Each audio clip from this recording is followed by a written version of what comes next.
Hello, this is Robert Rickover at Body Learning, and today my guest is Sandra Bain Cushman, an Alexander Technique teacher in Charlottesville, Virginia. She's been a teacher for about 20 years, and she's taught a wide variety of people, and she has a special interest in the relationship of the Alexander Technique to other mind body disciplines. And we've just completed a general interview on that topic. And this second interview is going to cover what she refers to as the five relations. And it'll be a bit more, I guess we could say, practical or give people some practical ideas to think about whether if they're involved in any kind of a mind-body discipline, and I assume even the Alexander Technique itself. If you're a student of the technique, this might be very useful. Sandra, welcome to the program. Thank you, Robert. And once again, I'd like to ask you to just provide our listeners a really short description or definition of the Alexander Technique. I'm going to use the same one I used in the other interview. Go for it. I see the technique as a long-standing and perhaps the foremost, because it's been around for so long and it's so well developed as a technique, method for mindfulness in the West. So we've drawn so much from the East about paying attention in the body and meditative practices. But Alexander was a Westerner, and he developed this fabulous method that puts us in touch with our natural design, our natural coordination, and our natural expression. And it's a way of paying attention to oneself as you move around in your life. So not just as a form of disciplined sitting practice, or, I mean, sometimes the technique is taught helping you move into and out of a chair. And people say, oh, I'm learning to move into and out of a chair. No, you're learning to move. You're learning to move in your body in a coordinated, balanced, centered, attentive way. So that's how I see the work. Okay, and I believe you have five relations that you'd like to talk about. Yes, this scheme is something that dropped in for me about 3.5 years ago. I teach large groups of musicians, and it's always a challenge. I'll be on a course where they're studying the guitar, and I have perhaps an hour with a fairly large group. And I may have that several times throughout a week, but it's always a challenge to deliver some experience of the technique to a group that large. And when I was preparing to go out to Seattle to work with a group called Tuning the Air, which are a guitar group out there that's used the technique, some of them since 1985, in their playing, this scheme called the Five Relations just sort of fell into my lap one morning, and as I was sitting, actually. So it has a little history with the sitting practice. And what it amounts to is Alexander had these cardinal directions. You free the neck in order for the head to go forward and up, in order for the back to lengthen and widen. The knees go forward in a way, the elbows out in a way. And he's describing the free coordination of the human body at its best. Mm-hmm.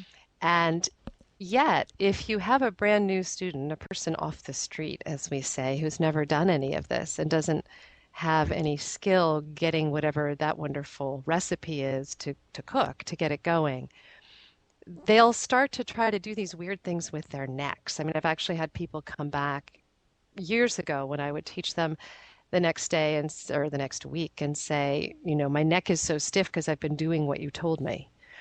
Because you're working to find this head leads, body follows kind of balance. What I've realized over the years and what sort of became very clear for me on this particular morning, and I've worked with it ever since, is that if you have some other relationships in the body that are going already, then yes, you free the neck, the head leads, the body follows, it all works. If you don't have these other relationships going, it's harder. It's stickier business. So the relations are, I'm actually going to begin with the 0 point, which is the cardinal relation. The neck is free. You free the neck in order for the head to go forward and up. In other words, there's something about this little tippy balance of the head on top of the spine that frees us up. Very simple. If we begin with that idea, we begin with that. If you're working with a teacher, the teacher will put hands on you and give you that experience. Then very quickly we sort of move over to what I call the first relation. Some other things that have to be considered for to maintain that head leads, body follows. And the first relation is that of your legs to the torso. So you have these long legs and you have this long torso organized around the central spine. And actually, the person who does this the best, I think of anyone I know, is Ann Matthews up in Orangeburg, New York.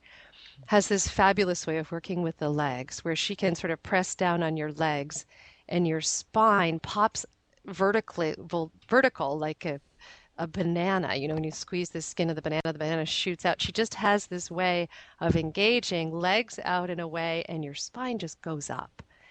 If you watch a little child who's crawling come to sitting, they let the legs release toward the floor and the spine just sits right up. Or if someone's lying on the floor and you send the legs out long, the spine will just come up. There's this beautiful counterbalance in the body. And a teacher I studied with during my training named David Gorman, who's done a lot of things with anatomy, he talks about when primary control is engaged. We'll get to more of that as we go through the relations. When your neck is free and your spine's releasing into its springiness, it's up. The legs basically are dangling down from the upward releasing spine and gently resting your feet on the planet.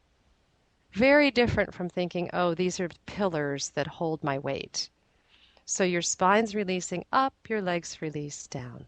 When you go into bending, the spine goes up and over, the legs fold, the knees go forward and away. So there's this beautiful interaction, torso and legs. And if people don't, if they have very stiffened legs or they haven't much connection to the legs, you can only get the spine freeing up just so much because the legs are weighting it down or they're bracing. So that's the first relation. Hmm. And just to add a little bit to that idea that, of course, Alexander teachers are generally very interested in the head-neck relationship because it's huge implications for everything else. But at the same time, the leg-torso relationship is one that involves some pretty strong musculature. And Yes. and a lot of people really misuse that. They tighten, they pull their legs in, they tense, they stiffen. And so the relatively delicate stuff that you can do with your head neck, even though it is pretty far ranging, kind of runs up against a physical barrier almost if someone's clenching their legs like crazy.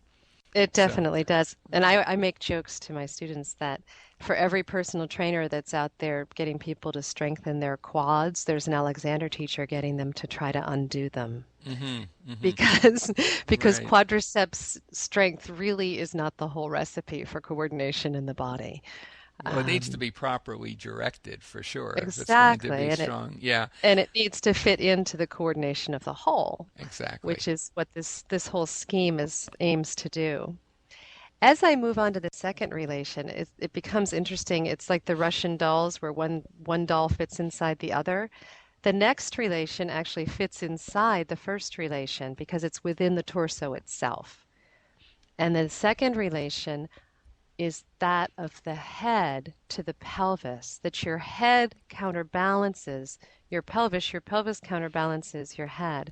So if you think of the spine for a moment as this segmented, curved, dynamic, rotational structure with its little cushions between each vertebra, at one end of that you have this neck-free, head forward and up nod of the head, this little articulate forward nod.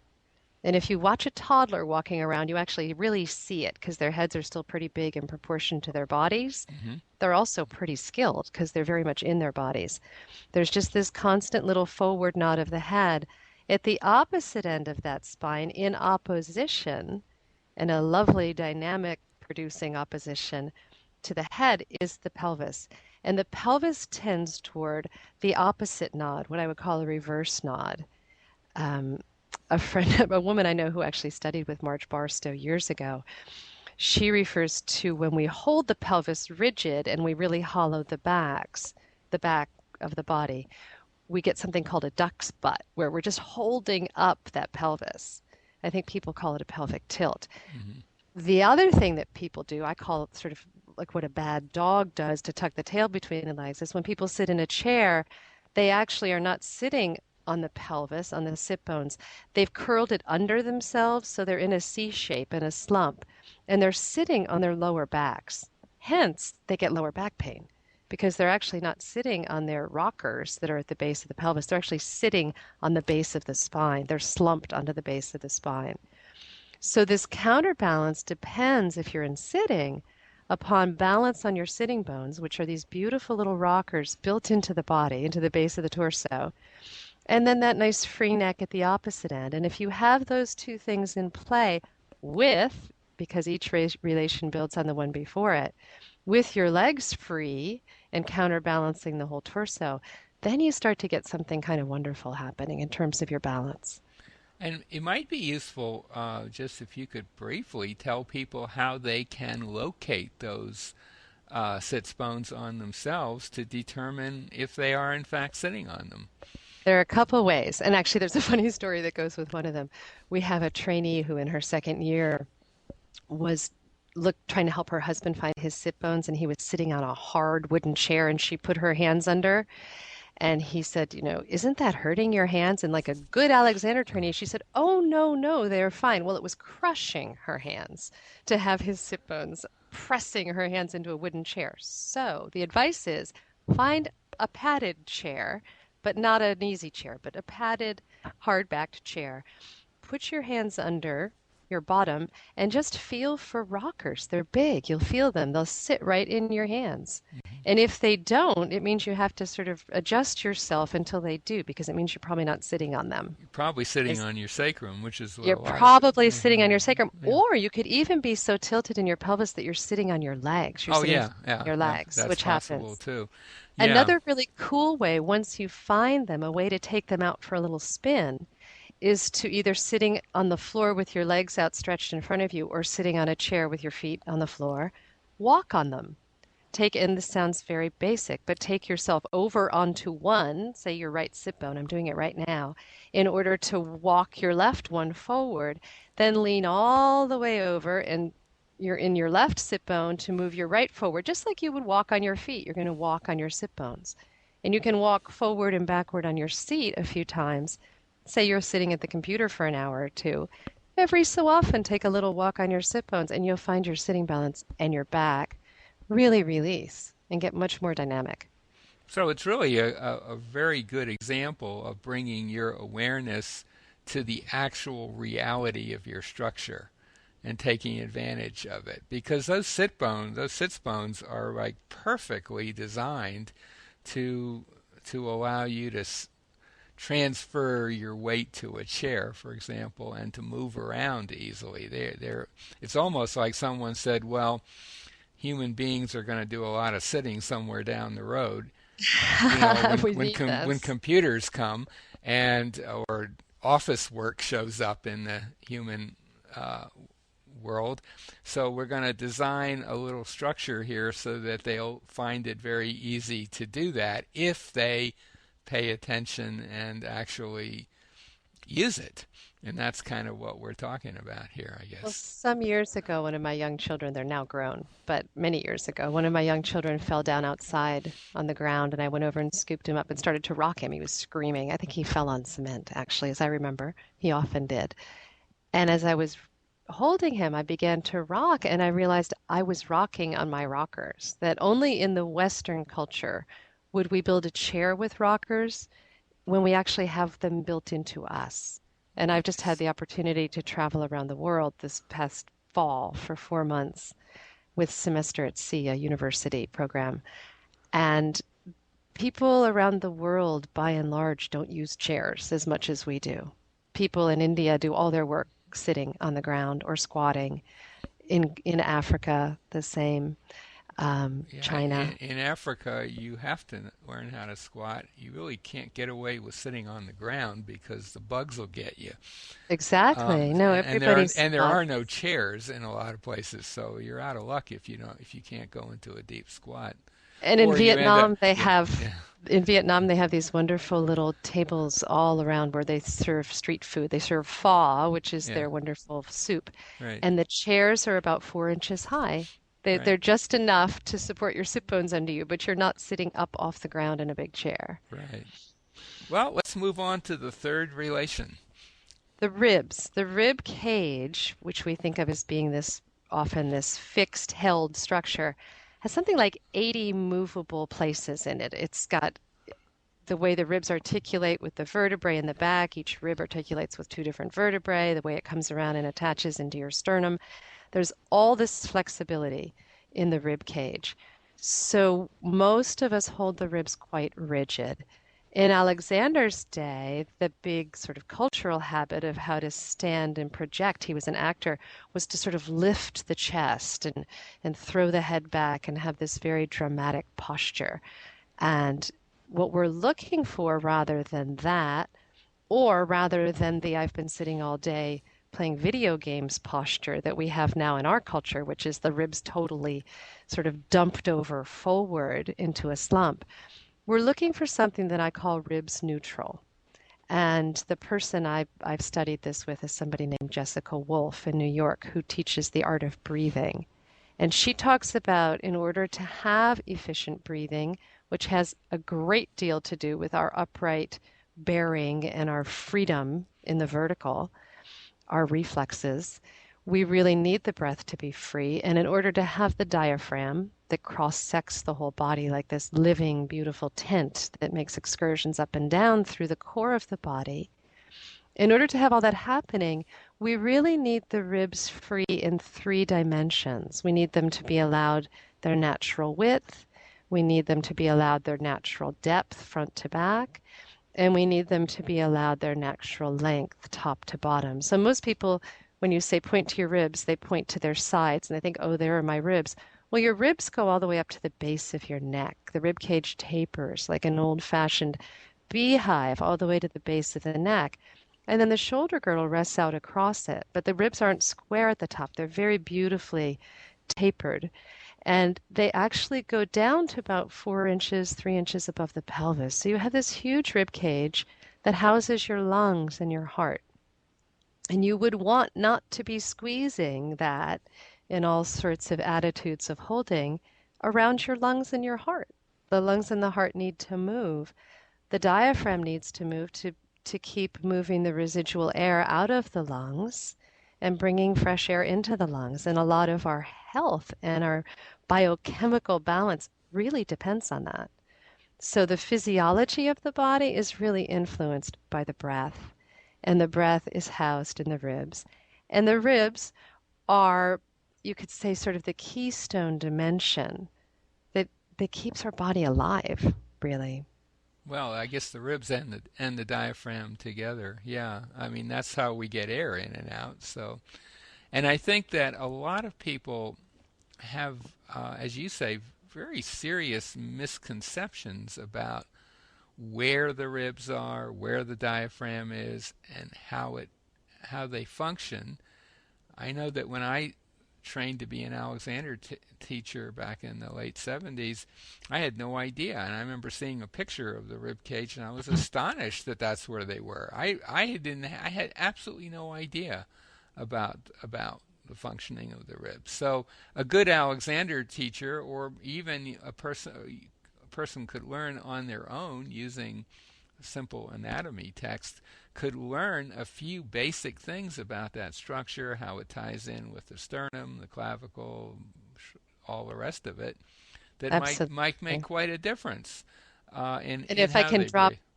can Yeah, I drop a tag in? sure. If you go to www.jessicawolf.org, I think it is. It might be net. I think it's Mhm. jessicawolf.net. You can click on a picture that was a schematic diagram done by Carl Stow, and it shows you the movement of the diaphragm and ribs together. It's gorgeous. It's really gorgeous. You just can't take your eyes off it. because it shows all three dimensions and it shows the excursion of the diaphragm, it shows the ribs and the spine moving with every breath to Right, allow that right. movement. It's just fabulous. It's a fabulous thing to see. So go and click on it. Yeah. And okay, let's move on to relation number 4. Relation number 4, Alexander called it elbows out in a way. I've changed it to arms release out in a way, and I tend to follow out from the shoulder socket, which is in the back. You think of the arms freeing out to the elbow, out to the wrist, out through the hand, out to the tip of the thumbs, out to the tip of each finger in turn. You keep helping yourself all day long open out of what becomes this very flexed state of the arms. We're hunched over computers, our hands are around steering wheels. We no longer walk 6 miles a day to get our water or to hunt for our food. So we have these weird repetitive motions that we make all day that have to do with holding the arms. And I really see in my students, and I also see the propensity in myself all the time, for the arms to lead the coordination, as though what we're reaching for and grabbing for as we go out the door is the most important thing. And we completely do what we say in Alexander lingo is we completely lose our backs. We lose the core, we lose the breathing, we lose the head balance, we lose it all because we're reaching for things and we're doing things with our hands. So the reason this is the fourth relation is it's sort of you need all the others, the without which the arms can't work. So without which nothing. You have to have the head balance, you have to have the leg torso counterbalance, the head pelvis counterbalance, the free breath. Then we add the arms on. We drape that shoulder girdle and those arms across the top. And they are supported by all the other relations. So one of the tricks is to learn to do something like lean over or bend. We call it a monkey in Alexander work, where you're bending the way a 3-year-old would bend, which is beautifully. Your torso comes up and out and over, and your legs fold under you. To learn to do that before you reach. So can I let my body go into a folded attitude before I reach for that thing on the floor? Instead of sort of half bending, reaching, twisting, twerking myself while I'm on the way to do something else. So we will notice if you begin to really pay attention, your arms are always out ahead of you. Marge used to say, "Why are you pulling yourself all out of shape? Why are Hmm. you doing that?" Marge Barstow, who was our Right, first teacher. right. And it's true. We let our arms pull ourselves all out of shape. One example is if you're in the car. I don't know about you, but there's always something in the back seat that I need, right? That I once I'm in my driver's seat. And for years, I would torque myself and pull my neck and pull out my shoulder to reach back there until I realized, oh, wait a minute, I could turn the whole body around and Right. then reach. I think people tend to forget that their arms are really mainly conduits uh, for doing things, not the doers themselves primarily. Exactly. And the other thing I think that almost everyone has, as we might say, mismapped in their body is the idea that their arms are directly attached to their torso. That in fact the actual only direct connection is right at the sternum, which surprises people immensely when you demonstrate that to them. But And they again, float freely on the back, and which no one yeah, knows. everything's designed. Yeah, the whole shoulder girdle is perfectly designed to float on top of the ribs. But if you have that mismapped, you end up creating a lot of extra tension, and as you say, letting the arm coordination control everything else. Whereas in fact, the arms, like the legs for that matter, are really subservient or should be subservient to the bigger picture. Exactly. Well, The central coordination. And then the fifth relation, which is also the 0 point we began, now we free the neck. Now the head balances forward and up. And if some of this is cooking, one or two or three of these relations are a little bit in play, which is really what happens for you in an Alexander lesson, hmm then you get something, you get somewhere, you free up. hmm So the head leads the whole thing. The eyes are what move us about. The stimulus of the eyes responding to the world is often what is our stimulus to move forward. instead of the arms grabbing for something, for instance, or the legs taking off without us. We really begin to let the head lead and the body follow. And a listener has lessons with an Alexander teacher, they'll discover that mechanism on themselves probably pretty early on in the course of lessons. But I think also it could be very useful to take a look at the actual structure of the head-neck relationship from an anatomical point of view, and what moves where, and uh, where your head actually connects with your spine, because almost everybody that I've worked with has had a completely incorrect conception of that. Yes. It's We think it's about 4 inches lower than it lower is. and further back, and people point Yeah. to the back of their necks, and they point. Some people even put their hand on the back of their head as being the place, and there is kind of a rule I guess you could call it a principle of movement and posture, which is that if your conception of where things are differs from the reality of the structure, the one that's going to win out, in a sense, is your conception. Not that you're going to Exactly. change the location of the joint or how it functions, but you're going to act as though it were somewhere else, and that's going to end up inevitably putting a lot of extra strain on yourself. And the So muscular contractions and messages get scrambled they get so that things scrambled. things Yes. can't move the way they're meant to move. One of the things, and every teacher has a different trick, but I'll have somebody simply say the letter K, ka, ka, ka, ka, ka. It's up there somewhere where your head balances on your spine. Hmm. So you, Hmm. you get that sense up above the hard palate, where the soft palate where is making that action. It's up above there and forward of there that the head balances. So it's way high. It's almost at eye level. That's kind of a shock to people. It I is think, almost at eye level. and So I think you could say the eyes lead and the body follows would be another way to look at it. yeah, and I guess one more thing that might be important to remember is that, and earlier on, I think in our first interview, you mentioned that we tend to, a lot of people's ideas about posture are based on a sort of a stacking model where you put one thing on top of another. And of course, the head is on top of the spine, but the center of gravity of the head is definitely not over the spine. It's quite Right. forward and up from the spine. And that is probably one of the cleverest design systems going, because you have the weight of the head, which is forward of the pivot point, and then the muscles of the back and side of the neck in just a nice balance with each other if everything is going well. After all that, how could a small child who's got a head much bigger in relation to their body manage to have that kind of poise without that balance being Right. present?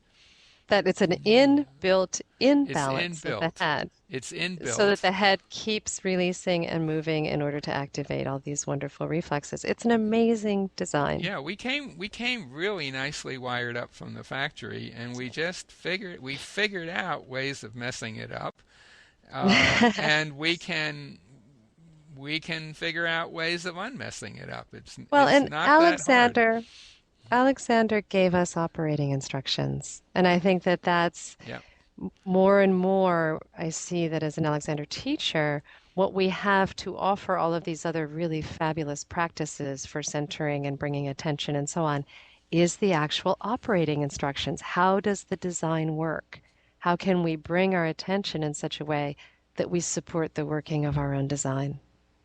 Well, that I think is a perfect place to bring this interview to an end. My guest has been Sandra Bain Cushman, who's an Alexander Technique teacher in Charlottesville, Virginia. She's been a teacher for about 20 years. She works with a wide variety of students. She has a particular interest in the connections between the Alexander Technique and other mind-body disciplines. Sandra, thank you so much for being on the show today. Thank you, Robert.